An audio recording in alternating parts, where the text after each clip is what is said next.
What's up, cool people? I'm Matt Conroy, and welcome back to our Bible study. Alright, so Exodus 23. Still just kind of going through laws that God is setting out for the Israelites. So, Exodus 23, here we go. You must not pass along false rumors. You must not cooperate with evil people by lying on the witness stand. You must not follow the crowd in doing wrong.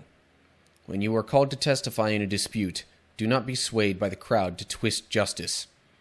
And do not slant your testimony in favor of a person just because that person is poor. So, this is the kind of stuff as well that I think it was talking about back in the Ten Commandments when it mentioned not bearing false witness against your neighbor. I mean, lying in general is bad, but especially, like, lying under oath is a crime, literally. So, because it could have some dire consequences. Also, like, don't take advantage of someone just because they're in a bad spot, is kind of what I get out of verse 3. Following the crowd in doing wrong. There's been a lot of argument, to be honest, in recent years regarding who may or may not be doing that. But I think most of us aren't really trying to just follow the crowd. We're trying to do what we think is right. We just happen to have a particular crowd that agrees with us more than disagrees with us, at least on certain issues.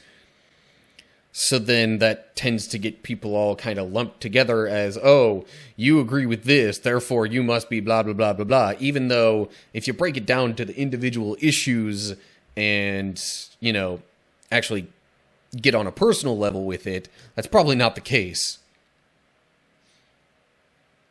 But also, don't let the crowd sway you. Like, just because it's a more popular viewpoint or something like that, don't just go along with it because of that. This kind of stuff is literally what gets Jesus crucified. Later on, people start accusing him of things, and then others kind of go along with it because they see, oh, these people are doing this. And especially if they were, you know, religious officials, so to speak, then, oh, they must know what they're talking about. So let's just go with what they say, even though I'm not so sure about it. But, hey, they probably know more than I do. Don't go with it just because of that. Anyway, moving on. Verse 4. If you come upon your enemy's ox or donkey that has strayed away, take it back to its owner. If you see that the donkey of someone who hates you has collapsed under its load, do not walk by. Instead, stop and help. So, even in this instance, we see, you know, ideas of helping those who you don't like just because it's the right thing to do. You know, maybe that person will think better of you, or, I mean, at the very least, you're showing them the kind of treatment that God wants to give them by stopping and helping them. So even if you don't like the person, still, you should help them. Verse 6. In a lawsuit, you must not deny justice to the poor. Be sure never to charge anyone falsely with evil. Never sentence an innocent or blameless person to death, for I never declare a guilty person to be innocent.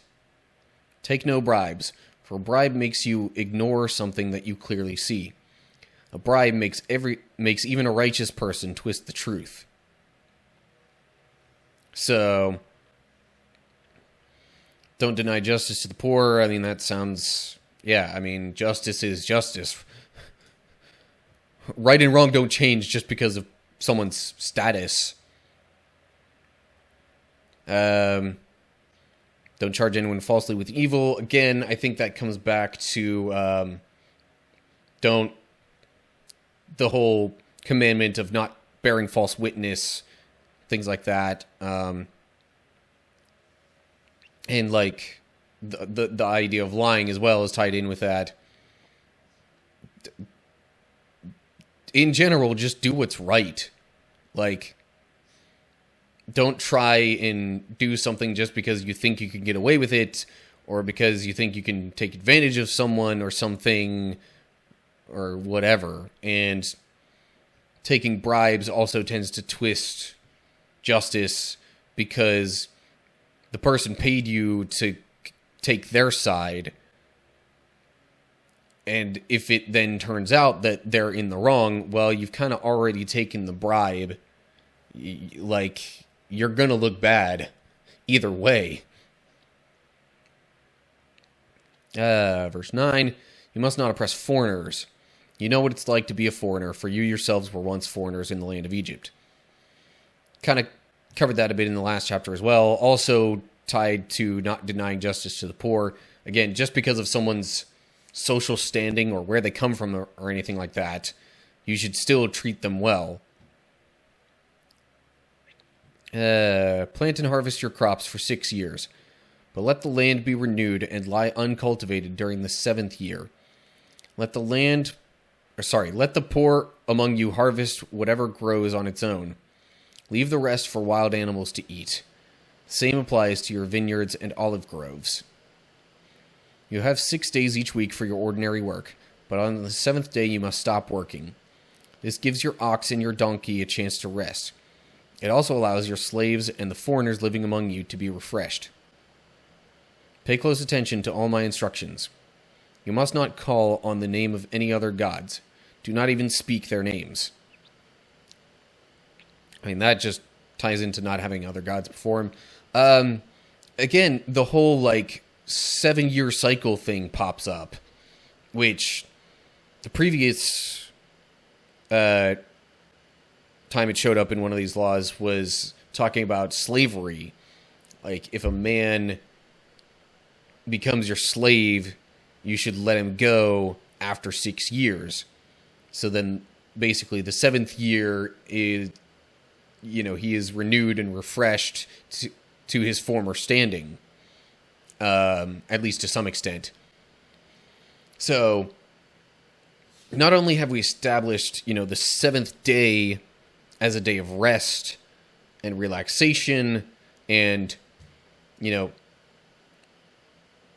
just being able to more so enjoy the fruits of your labor, but it's also being established as just a day of refreshment for other people as well, who might be working harder or be left in certain circumstances because of the 6 days of work. So 7 is a very common number that comes up in the Bible, especially because of the Sabbath idea and these other practices that are being put in place. But a lot of it comes back to the idea of, refreshing or renewing things. Letting land lie uncultivated,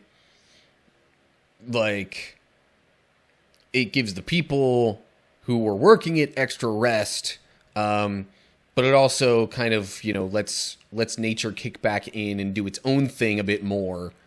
And then it also, whatever happens, other people and animals can come in and take of those. So, we haven't even quite fully fleshed out the purpose behind all of these, 7th year and or 7th day observances, but they all wind up having a purpose, and most of it comes down to, renewing, refreshing, restoring in some way or another. Okay, moving on to verse 14. Each year you must celebrate 3 festivals in my honor. First, celebrate the festival of unleavened bread. For 7 days the bread you eat must be made without yeast, just as I commanded you. Celebrate this festival annually at the appointed time in early spring, in the month of Abib, for that is the anniversary of your departure from Egypt. No one may appear before me without an offering. So, yeah, that one was established back at the Passover, essentially. And Hebrew appointed time in the month of Abib, because the way that was set up, I think that started on the 15th, or maybe they left Egypt on the 15th day. I don't know. First month of the ancient Hebrew lunar calendar usually occurs within the months of March and April. Yeah, again, a lot of this was established back when Passover first came. They had, the thing where they were sacrificing the animals, partially for putting the blood on the doorposts. But then there was also the Festival of Unleavened Bread, because they were going to have to leave soon, and they wouldn't have time for the bread to, to rise with the leaven and that kind of stuff. So anyway, that's one major festival that they are supposed to celebrate. And that's one that I'm pretty sure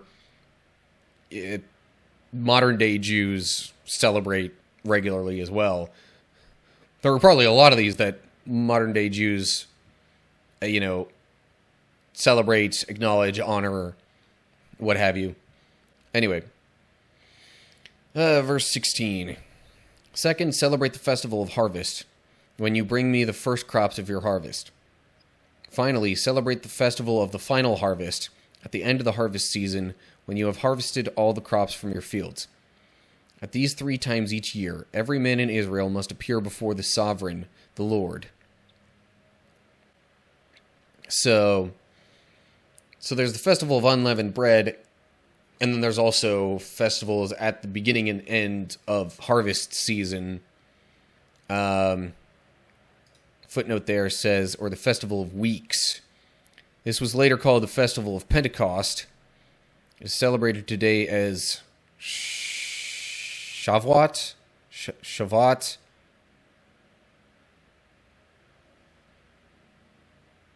Okay, anyway. But, beginning of the harvest season, they're, as it says, bringing the first crops from their harvest. Like they're supposed to dedicate the firstborn son, the firstborn of the livestock. Similarly, dedicate the first of the crops to God.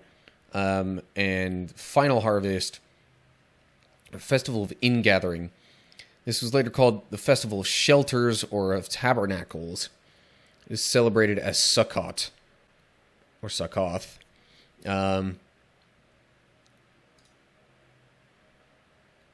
And it's not quite as clear what they're supposed to do for this one.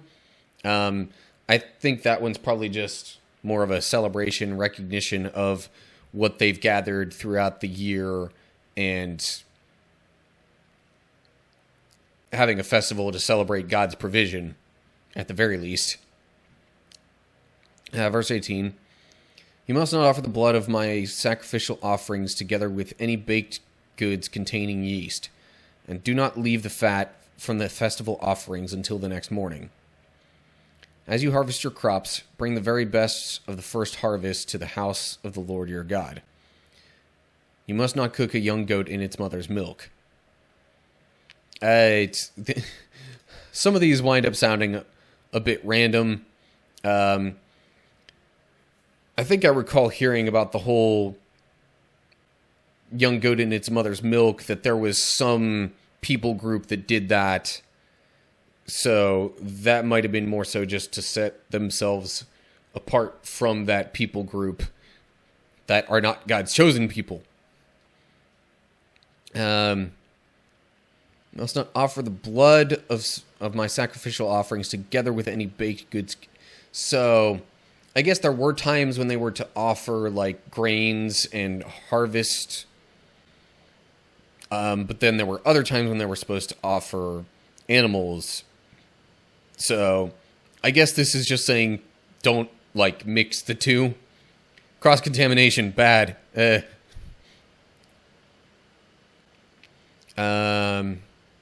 Anyway, moving on to verse 20. See, I am sending an angel before you to protect you on your journey and lead you safely to the place I have prepared for you. Pay close attention to him and obey his instructions. Do not rebel against him, for he is my representative, and he will not forgive your rebellion. But if you are careful to obey him, following all my instructions, then I will be an enemy I will be an enemy to your enemies, and I will oppose those who oppose you. For my angel will go before you and bring you into the land of the Amorites, Hittites, Perizzites, Canaanites, Hivites, and Jebusites, so you may live there. And I will destroy them completely. You must not worship the gods of these nations, or serve them in any way, or imitate their evil practices. Instead, you must utterly destroy them and smash their sacred pillars. You must serve only the Lord your God. If you do, I will bless you with food and water, and I will protect you from illness. There will be no miscarriages or infertility in your land, and I will give you long, full lives. Okay. Put those together because I'm going to put these two together and wrap that up at the end. But, okay. This sounds more like temporary instructions for as they're going through the wilderness, because it's God saying that he will have an angel to lead them.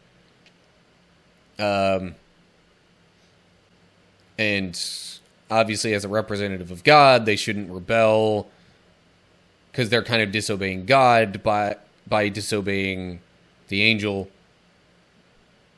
Same with if they obey the angel.